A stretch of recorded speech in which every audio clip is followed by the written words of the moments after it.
Okay, so there has been a massive amount of controversy over some of the systems in Diablo 4, like the fact that runes will not be in the game even though they announced it at BlizzCon, monetization with skins and a literal battle pass, and how a new system they're implementing for loot is quite literally putting the player base on two separate sides of the game's playing field, whether they like it or not. Welcome back, ladies and gentlemen, to the channel. My name is Sky, but before we dive too deep into this topic, don't forget we are also doing a giveaway for a free copy of Diablo 4. So to answer yourself, all you have to do is be subscribed and follow the link in the description below. Now, the Diablo franchise has always had its own form of in-game purchases, whether it's through Blizzard or through the in-game community marketplace, but Diablo 4 is about to add even more monetization into the mix, offering players a battle pass for the very first time in the game's history. Now, a lot of people hear that term battle pass and instantly think poorly about it, and I'm not gonna lie, I am one of those individuals, and I don't think Diablo 4's version of it is any better from the majority of games we've seen this system implemented into previously. Usually they're often more successful when the game itself is free to play, but Diablo 4's Battle Pass price is paid on top of it being a full-price AAA game, costing players at least $70 at launch. So the idea of dishing out more money on top of that isn't really sitting well with a lot of fans at the moment. Blizzard did state that at least a dozen times, though, that Diablo 4's Battle Pass will in fact only contain cosmetic rewards like Fortnite or even Apex Legends. So this means that players won't be missing out on any significant in-game content if they decide against getting the Battle Pass. Now, if you're asking me personally, where do I stand on the matter? I don't like Battle Passes, and honestly, I don't think I ever will. Do I want my dark, gritty, scary Diablo game to be full of different clothing options, absurd-looking weapons, backpacks, mounts, emotes, and goofy-looking pets? No, I mean, not at all. The idea of having a battle pass and incentivizing you to buying the Ultimate Edition of Diablo, which will also give players a 20-level tier skip instantly, is a very big turnoff to me. What do you all think? Am I being overdramatic and I simply just need to get with the new day and age of monetization? I know Diablo is a live service game, so I do understand they need to make continuous funds, but could you agree with me in any way that it does seem misfitting that this system's being implemented here and now? Let me know in the comment section below. Moving on to a more massive gameplay concern is going to be Diablo 4's legendary system. To briefly break down how this actually works, there are multiple ways of acquiring legendary aspects. Number one is through the Codex of Power, a collection of all legendary aspects or your legendary effects that were unlocked by completing specific dungeons for the very first time. You go complete them, and then you have the minimum legendary aspect value set to place in whatever gear slot you actually want. And number two is going to be through what is called the Oculus. Now, this lets you extract the legendary affix from an item into a legendary aspect, destroying that item in the process. This takes that legendary item you've just acquired, and you extract the legendary effect from it, destroying that legendary item in the process. After that, you can implant it onto another legendary item, or it can be implanted into a rare item, upgrading that rare item into a legendary. Now, these legendary aspects are going to be incredibly important for creating different builds and the endgame as a whole. Now, this is very important, so listen very carefully. Legendary items, one of their affix rolls is taken up by the legendary roll aspect.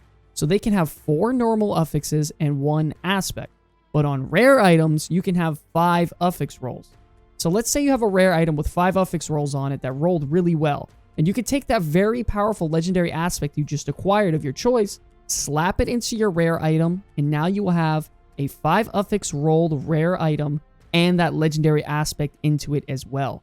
And you cannot do that on a legendary item. So this means that rare items are going to be some of the most wanted and sought after items in the game, and 100% going to be a part of a lot of your best in slot rolls. Don't forget that you can also trade rare items, which makes this a massive game changer as well. So to quickly break this down, you'll be trying out the legendary powers with the aspects you find in dungeons. You'll play to find a legendary with a higher roll of the legendary power you like. You extract it from that legendary, then you trade for a really good rare that you want, then put the legendary power on it, and it leaves a lot of people left wondering, is there no point in having legendaries other than just simply extracting its aspect?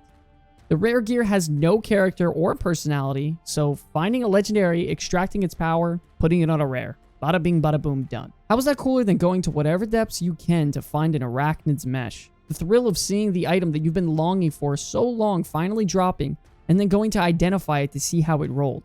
All of that is gone with a, honestly, rather boring itemization system like this. Now on to a more of a side note of this is that I do like that they are letting you take the reason you are farming a very specific item and allowing you to move it onto another piece of gear for really good build freedom, but I mean, at the end of the day, is there really going to be variety? I haven't played a video game in today's age where if you aren't playing the meta build, you're simply making a huge mistake in throwing. Like, there's always going to be a best AoE build, there's always going to be a best burst build, a best PvP build, a great single target build. I mean, look at Diablo 3. Every single season, there's a video that comes out and it says, oh, I found the most effortlessly broken build in the game. You have to try this build. It is the #1 build. Play this right now. It feels like lately it's just an illusion of choice rather than it being actually a live choice. I guess most of the time people don't want to use a bunch of their time crunching numbers or using a ton of gold or in-game currency to figure these things out, so maybe at the end of the day, it could just be the players to blame. I do like that they're making some sort of drastic change in the system as a whole and mixing it up a little bit. And hey, you never know, maybe Diablo 4 will finally be the game to break the cycle with some of the stuff that takes it more in-depth. And lastly, the final concern we have so far is maybe an additional monetization. One thing that kind of concerns me a bit, and I don't want to say anything too rash, but my God, Blizzard has gotten atrocious over the last few years with monetization. World of Warcraft Classic having literal character boosts and mounts in an in-game store. Overwatch 2 with having even more things to buy than its previous version. The disgusting abomination that was Diablo Immortal.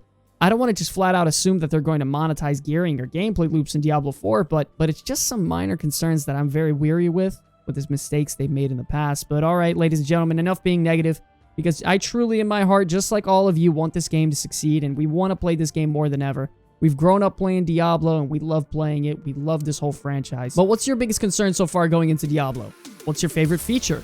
Let us know in the comment section below, as we would love to chat with you all. I want to thank you all so much for watching this video. Consider subscribing and liking. And until the very end, my name's Sky from the Comeback Kids, and I'll see you all in the next one. Peace.